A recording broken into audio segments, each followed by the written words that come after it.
जय जोहार संगवारी हो। मैं आप मन ला बतात हम बाजार जैसे रखिया पेठा कैसे बनाथे, तो हमार वीडियो के अंत तक बने रहो और एक प्यारा सा कमेंट कर दो और सब्सक्राइब करे बर झन भूला हो। तो चलो संगवारी हो, आप मन ला मैं दिखात हूँ। तो सबसे पहले एक ठन रखिया लेथन, फिर ओला छील लेना है। छीलने के बाद ओला एक कांटेदार चम्मच से जाली नुमा छेद करबो। तो संगवारी हो, रखिया कुछ इस तरह से आप मन ला दिखाई दी है। तो संगवारी हो, आप मने चम्मच से जितना ज्यादा छेद करहु उतना ही अच्छा रखिया पेठा बनही। तो हमन इतना सारा कर चुके हैं।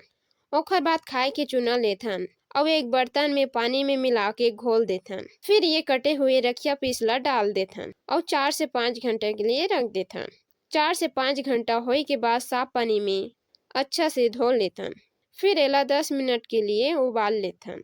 उबले के बाद एकर पानी ला अलग कर लेना है और एक कढ़ाई में थोड़ा से पानी डाल के उमें शक्कर डालना है ताकि अच्छी तरह से घुल जाए।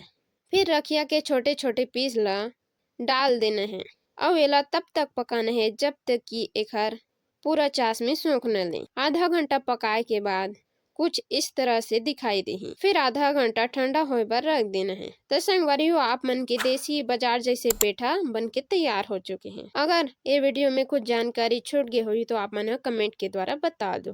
तो मिलते हैं संगवारी हो अगले वीडियो में।